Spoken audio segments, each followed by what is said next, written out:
Hello friends, welcome back to my channel. আমার চ্যানেলে সবাইকে স্বাগত জানাই। বন্ধুরা, তোমরা সবাই কেমন আছো? আশা করি ভালোই আছো, আর আমিও আছি ভালো। অনেক দিন পর আমি আরও একটি নতুন ভিডিও নিয়ে আসলাম তোমাদের মাঝে শেয়ার করার জন্য। তো তোমরা ভিডিওটা কন্টিনিউ স্কিপ না করে দেখো, আশা করি তোমাদের ভালো লাগবে। পুরোটা দেখো, না দেখলে কিন্তু অনেক কিছু মিস করবে। আর যদিও এটা নতুন না, পুরনো ভিডিওই। আমি এপ্রিল মাসে গিয়েছিলাম উমানন্দ টেম্পেলে, তো সেটার ভিডিও তোমাদের সাথে শেয়ার করছি। তো উমানন্দ টেম্পেলের ভিডিও শেয়ার করা হয়নি, এই জন্য শেয়ার করছি তোমাদের সাথে। আর এর আগে তো তোমরা দেখতে পেয়েছিলে হরে কৃষ্ণ মন্দির আর দোলগোবিন্দ মন্দির, একই দিনে গিয়েছিলাম। এর পরের দিনেই গিয়েছি উমানন্দ টেম্পেলে। তো তোমরা আমার সাথে ভিডিওটা দেখতে থাকো। আর দেখো, পেছনে মা বসে আছে, আর মামিও ছিল, মামিকে দেখা যাচ্ছে না। তো দেখতে পাচ্ছ, এখন চলে এসেছি জলপুরি ফেরিঘাটে। তো এটা হচ্ছে প্রাইভেট ফেরিঘাট। তো এখান থেকে আমরা টিকিট কেটে নিয়েছি। জনপ্রতি হচ্ছে 200 টাকা করে টিকিট আসা যাওয়ায়। তো এখানে টিকিটটা একটু কস্টলি। আমরা এই প্রাইভেট ফেরিঘাট থেকেই উঠেছি। তো গভর্নমেন্ট যেটা ফেরিঘাট, তো সেটা আমরা পাইনি। তো ওইটা আসা যাওয়ার টিকিট ছিল 20 টাকা করে। তো ওইটা হচ্ছে আসাম গভর্নমেন্টের আওতাধীনে ওই ফেরিঘাটটা। তো ওইটা লাচিত ঘাট থেকে উঠতে লাগে, মানে লাচিত ঘাট যেটা তোমাদের সাথে শেয়ার করেছি ভিডিওটা। তো ওইখান থেকে উমানন্দ যাওয়া হয়, আর এখান থেকেও যাওয়া হয়, দুইটা পাশাপাশি ফেরিঘাট। দেখতে পাচ্ছ চারপাশের ভিউটা কত সুন্দর লাগছে ব্রহ্মপুত্রের।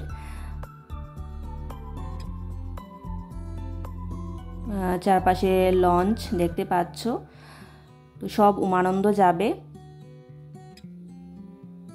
আর তোমাদের ভিডিও আমি এতদিন দেখতে পারিনি, কারণ আমার নেট প্যাক শেষ হয়ে গেছিল।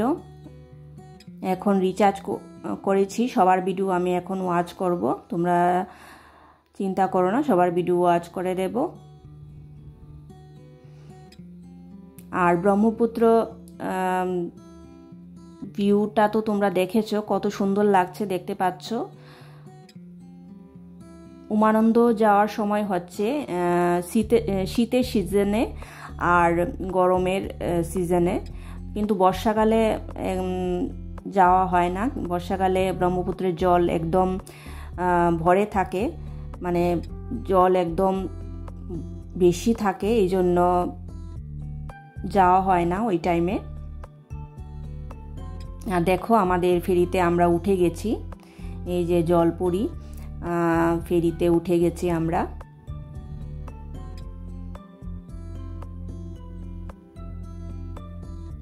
দেখো, এটা হচ্ছে আমাদের ফেরি। আর এখানে দেখো সিঁড়ি আছে, সিঁড়ি থেকেও ব্রহ্মপুত্রের ভিউ দেখা যায়। ওইখান থেকে আরও সুন্দর ভিউ আসে। তো সবাই উপরেই চলে গেছে, এই দেখো সবাই উপরে চলে গেছে। আর এখানে চেয়ার দেখো সব খালি। তো এখানে টয়লেট, তারপর ফ্রিজের ব্যবস্থা আছে।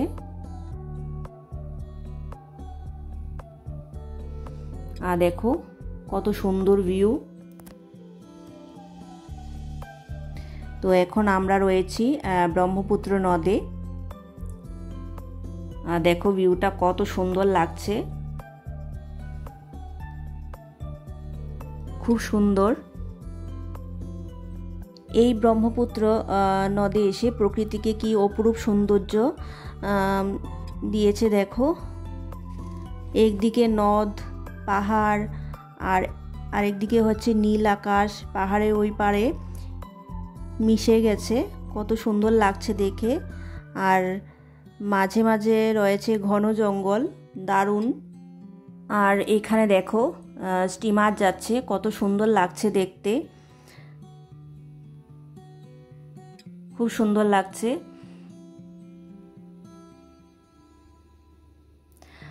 আর সামনে যে আইল্যান্ডটি দেখা যাচ্ছে, এটি পিকক আইল্যান্ড, যেটি পৃথিবীর সবচেয়ে ছোট রিভার আইল্যান্ড। এই আইল্যান্ডেই রয়েছে উমানন্দ শিব মন্দির। তো এখানে দেখো মা আর মামি বসে আছে। তো কথিত আছে যে কামাখ্যা মন্দির দর্শন করলে নাকি উমানন্দ মন্দিরও দর্শন করতে হয়। তো খুব সুন্দর মন্দিরটি। তো তোমরা এখানে যদি ঘুরতে আসো নিশ্চয়ই উমানন্দ দর্শন করে যেও। তো উমানন্দ দেবালয় একটি শিব মন্দির। তো উমানন্দ টেম্পেলে যেতে 10 মিনিট সময় লাগে। আর এই মন্দির সকাল 5:30 থেকে সন্ধ্যা 6টা অবধি খোলা থাকে দর্শনার্থীদের জন্য। তো এখানে রোপওয়েতে যাওয়া হয়, নৌকা করেও যাওয়া হয়, তোমাদেরকে আগে বলেছি। তো খুবই সুন্দর মন্দিরটি। আর এই মন্দিরটি যে পাহাড়ে নির্মিত হয়েছে সেটি হলো বর্ষকাল নামে পরিচিত। এটি রাজা গদাধর সিংহের আদেশে 1694 সালে নির্মিত হয়েছিল, কিন্তু 1866 সালে এটি একটি ভূমিকম্পে ভেঙে যায়। তো ব্রহ্মপুত্রের তীরে নৌকাগুলি দর্শনার্থীদের এই দ্বীপ থেকে ওই দ্বীপে নিয়ে যাওয়া হয়। তো শিব এখানে ভয়ানন্দ রূপে বসবাস করেছিলেন বলেই কথিত আছে। তো এখন দেখো আমরা চলে এসেছি উমানন্দ টেম্পেলের একদম কাছাকাছি।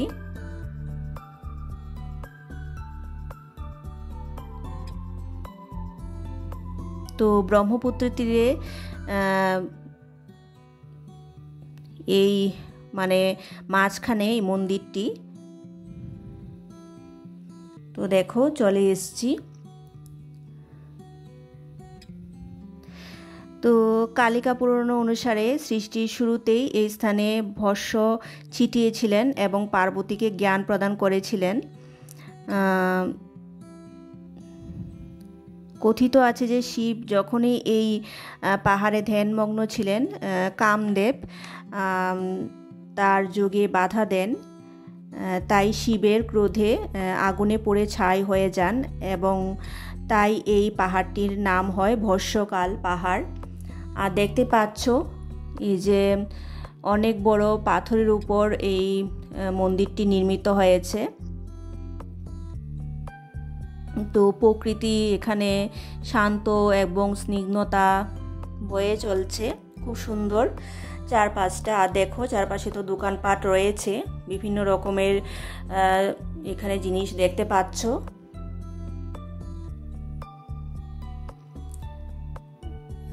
তো ছাই হয়ে যান বলেই এখানে ক্রোধে, যা বলছিলাম, শিবের ক্রোধে আগুনে পড়ে ছাই হয়ে যান এবং তাই এই পাহাড়টার নাম হয় ভস্যকাল পাহাড়। আর এই ব্রহ্মপুত্র নদ এসে প্রকৃতিকে খুব সুন্দর করে তুলেছে। দেখো এখানে 150টার মতো সিঁড়ি আছে।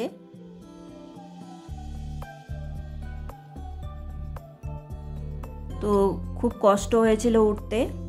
আর এখানে দেখো ফ্রুটস কেটে বিক্রি করছে। এই দেখো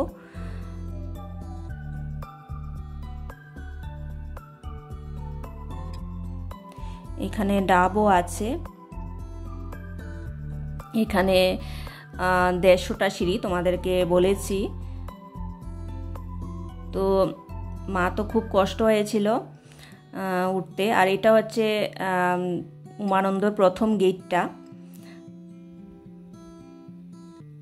আরও একটা গেট আছে, অনেকগুলো সিঁড়ি বেয়ে উঠে তারপর আরও একটা গেট আছে।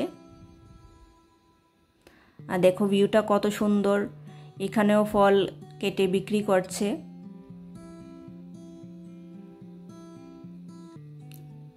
তো চারপাশে পরিবেশটা তো খুব সুন্দর, চোখে না দেখলে বিশ্বাস হয় না।